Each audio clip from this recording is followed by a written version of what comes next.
No. Hola, buenas noches. Soy Claudia Torres y como siempre me estoy aquí con ustedes. Hoy es martes 7 de la noche. Estoy muy contenta. Esperaba desde hace mucho tiempo poder tener esta plática con una especialista maravillosa que se especializó en constelaciones familiares y órdenes en el amor en el Instituto Bert Hellinger. Y es certificada, tiene toda la experiencia y nos va a hablar de un tema que es desconocido para muchas personas y se trata justamente de órdenes en el amor. Muchas gracias por estar aquí, Rebeca. Muchas gracias. Te agradezco mucho y bueno, podemos empezar la plática. Claro. Que nos expliques un poquito qué son los órdenes en el amor. Bueno, los órdenes del amor es algo que descubrió un alemán que se llama Bert Hellinger, que está vivo afortunadamente para los que estudiamos con él. Y él reunió a través de muchos años de estudio una enorme herramienta que se llama constelaciones familiares, que está fundamentada en los órdenes del amor, que es un sistema terapéutico y que este sistema terapéutico te permite solucionar un montón de cosas. Su teoría, más que teoría, es una filosofía, es muy profunda. Y él habla de estos órdenes del amor. Dime una cosa, con el amor, todo el mundo creeríamos que con el amor basta, que con querer mucho a la otra persona, a los hijos, a los padres, con eso basta. Y aquí al hablar de orden, entiendo que hay límites, que hay jerarquías, cuéntame de eso. Sí, es muy interesante porque a veces pensamos que, como tú dices, el amor es suficiente. No, el amor no es suficiente. Utilizando las palabras de Bert Hellinger, él dice que honrar es más grande que amar. Y honrar es respetar orden y jerarquía. Es decir, ¿qué lugar me corresponde a mí dentro de mi sistema ocupar? ¿Soy la mamá o soy la hija? ¿Qué número de hija soy? ¿Soy la pequeña? ¿Hubo un hijo no nato antes de mí o un hijo no nato después de mí? Hubo gente que murió arriba de mí y entonces yo soy leal a alguna de estas situaciones con algún miembro de la familia. Entonces tengo que estar conocer la historia de mi familia para saber qué es lo que pasa conmigo, ¿no? Okay. Y para no enredarme en lo que llama Bert Hellinger embrollos sistémicos, es decir, tomar la vida de otros, o Bert Hellinger le llamaría tomar el destino de otros y no vivir mi propia vida. ¿Cómo puedo hacer para que alguien viva su propia vida y no la de otra persona? Uno, tomando el lugar, tomando lo que nuestros padres o mi papá y mi mamá me da, tal como me lo da, cuando me lo da y como me lo da. Entonces la labor de un hijo es aprender a recibir y la de los padres dar. La labor de un hijo, sí me gusta mucho que digas eso, porque yo siempre repito lo que dice Mafalda, que es un asunto de hijitud.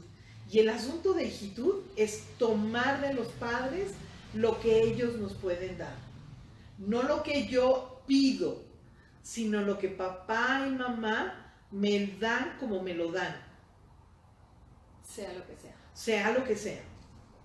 ¿Qué pasa en el caso de que estamos hablando de este orden y hablamos de papá y mamá, pero ahorita hay una gran cantidad de divorcios en los que hay familias que prácticamente son sostenidas por uno de los miembros de la pareja, sea de cualquiera de los dos? A mí no me gusta decir mujeres o hombres, cualquiera de los dos. ¿Qué pasa con el papá ausente? ¿Qué pasa en este caso? ¿Qué función, qué rol está jugando jerárquicamente? Bueno, hay varias formas de ausencia. Una es una mamá que está pero que no está. Es decir, una mamá puede estar o un papá puede estar y puede cumplir con las labores físicas de estar. Pero para hacer el vínculo con el hijo, de pronto ese padre está ausente y está ocupado en su propio sistema familiar. Ese es el tipo de ausencia más grave que puede haber en el sistema familiar. El otro tipo de ausencia que tú dices es una ausencia física, que es muy grave. ¿En qué sentido? Cuando los niños son muy pequeños, de los 0 a los 6 años, Desde el punto de vista de freudiano, porque Bert Hellinger no se opone a toda la psicología, sino él es un gran sintetizador del conocimiento de la psicología. Tú sabes que cuando un papá no llega a estar en estas primeras etapas, se genera un vacío impresionante en el hijo o en la hija. Y entonces se dice que hay un movimiento interrumpido al amor. Y ese hijo, esa hija va a ir como coja. Es como si no tuviera una piernita y entonces usa una muleta y va cojeando. Se le dificulta más la vida. Cuando los niños son más grandes, arriba de los 6 años, y hay una ausencia de papá o mamá, entonces, ¿qué puede suceder? Que el hijo no accede a la riqueza del sistema familiar de papá. Y entonces también va a quedar cojo, porque los hijos tenemos derecho a la familia extendida. La familia extendida a los hijos nos da y nos aporta un montón. Si yo me quedo solamente con mamá y los hijos quedan con mamá, pero se desvincula totalmente del sistema familiar masculino, la cultura del sistema familiar masculino se pierde. Entonces, a ver, es muy importante lo que me estás diciendo. Nos ven muchas personas con problemas de pareja, que están ausentes uno de los dos miembros de la pareja. Entonces, podemos pensar que hay un bien superior, que hay un bien supremo, al que hay que honrar, que son los hijos. Los hijos no pueden estar desvinculados de la familia extendida de uno de los dos miembros de la pareja con los que se tiene el conflicto. O sea, debe de predominar este amor y conservarse toda la familia extendida. Aunque no me encante el marido o la mujer de la que me estoy separando, ¿es así? Hay que honrarlos. Es así, yo no puedo decir... Fíjate, es que es muy común. Cuando uno se casa dice, es que yo me casé con él, no me casé con su familia. ¿Y sabes qué? Todo lo que viene con la pareja, sea hombre o mujer, viene exactamente de un padre y una madre. Y viene de unos abuelos y unos bisabuelos y unos tatarabuelos. Y viene completito el paquete. Entonces no solamente te casas con la familia, sino te casas con los abuelos, los bisabuelos, los tatarabuelos y los chosnos. Aunque sea invisible. Aunque no se vea. Y aunque hayan muerto todos, no importa. Para Bert Hellinger, fíjate que es muy curioso. Para Bert Hellinger, los muertos actúan más que los vivos. Explícanos un poquito. Sí, por ejemplo, para no hablar de otros, porque no me gusta hablar de otros, hablo un poco de mí. Yo no sabía, por ejemplo, descubrí muy tarde que hubo parejas de gemelos con mi abuelo y mi abuela maternos. Es decir, los papás de mi mamá tuvieron gemelos. Los primeros hijos nacidos, porque sí nacieron, fueron Rubén y María, mis tíos. Pero murieron cuando tenían como 1 año y cachito, muy bebés chiquititos. Después mi abuela muere, mi abuelo se vuelve a casar y con la primera pareja vuelve a tener gemelos, gemelas en este caso. Y las gemelas mueren igual, ¿no? Yo soy la primogénita de mi mamá y yo soy gemela, pero mi gemelo no se queda. ¿Cuál es mi sensación durante muchísimos años en mi vida? Quiero morir porque soy la única sobreviviente de 3 pares de gemelos. Los tíos de mis tíos por parte de mi mamá, de mi abuela y de mi abuelo, y las gemelas por parte de mi abuelo y la segunda esposa de mi abuelo. Cuando yo genero esta vinculación sin darme cuenta y descubro, además, porque a mí nadie me dijo que yo era gemela, lo tuve que descubrir en una constelación familiar, entonces esta sensación de soledad, de ser incompleta, ¡fum!, se desvanece. Y estos son los que se les llaman los secretos de familia. Sí, que no se hablan, que no se dicen, pero ahí están. Ahí están y tienen repercusiones en nuestras vidas. Por eso es que los muertos actúan más que los vivos en nuestras vidas. ¿Y cómo podemos honrar a estos muertos? ¿Cómo podemos saber de estos muertos? Primero, conociendo el sistema familiar. Por eso es muy importante que conozcamos. yo tengo una maestra que quiero muchísimo, que fue donde me eduqué, aquí en Tlalnepantla, en el CUDEC, Domus CUDEC, que viene siendo la casa de Bert Hellinger en México. Y Angélica siempre decía que aquel que no conoce su historia familiar va a ser muy difícil que pueda entender la historia y la geografía de su patria. Y es cierto, cuando tú conoces la historia de tu familia, entonces entiendes la Revolución Mexicana, entonces entiendes el proceso de Tata Lázaro, ¿no? Del presidente Cárdenas, que todo el mundo lo amó, entiendes la época alemanista, o sea, entiendes la historia de este país. Pero si no conoces la historia y cómo fue el desarrollo de la historia de tus abuelos, a qué se dedicaron, cómo vivieron, hubo dificultades, se les facilitó, y después la historia de tus propios padres, hay gente que a mí me impresiona, ¿no? Las conozco y le pregunto, ¿qué edad tiene tu mamá? No lo sé. Entonces sería una gran labor y un gran trabajo poder, ahorita con este programa que están viendo, que pudieran indagar en su historia, saber de los secretos familiares, para que puedan honrar y respetar a sus antepasados. Así y sería. Todo lo que hay en el sistema, que hay cosas muy lindas y hay cosas no tan lindas y hay cosas regulares. Pero esta es nuestra familia. Y esa es mi familia. Y este soy yo. Y este soy yo. Pero, por ejemplo, es que decía también otra maestra muy linda, venezolana por cierto, decía ella, las buenas familias es en donde hay santos, pero también hay pederastas. Hay héroes, pero también hay asesinos. Es decir, en el sistema familiar hay de todo. El chiste es cuándo me voy a atrever a hablarlo y decirlo.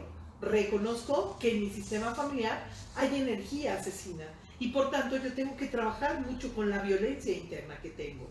Y aceptarlo e integrarlo. E integrarlo de buena manera, porque a lo mejor esa violencia que estaba en un abuelo, en un bisabuelo, a mí me sirve como de motor para impulsarme en la vida.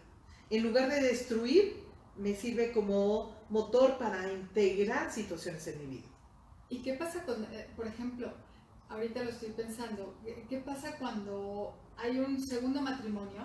Ah, muy interesante. ¿Qué tiene que hacer, por ejemplo, la nueva pareja de quien se casa con la anterior pareja? Porque muchas veces decimos, no, ya, esto es mi segundo matrimonio, ya separo todo esto es pasado, lo olvido, ya no pienso en ello, voy a empezar una nueva vida. ¿Qué pasa con esta pareja? ¿Qué sucede? Primero no puedo olvidar, sobre todo si hubo hijos, porque este sujeto o esta señorita, este señor o esta señorita, tuvieron hijos entre sí y entonces van a estar ligados, no como parejas, pero siempre van a estar ligados como los padres de su hijo. Entonces, eso no tiene disolución alguna. O sea, podrán cambiar su estatus, podrán tener nuevos acompañantes en su vida, pero siempre serán los padres de sus hijos. Entonces, ¿qué es lo que pasa cuando llega un tercero? El tercero que llega tiene que conocer el lugar que ocupa en este nuevo tinglado, porque a lo mejor ella piensa que la más importante es ella, y oh sorpresa, no es cierto. Y eso sucede mucho porque en muchas ocasiones la nueva pareja trae hijos.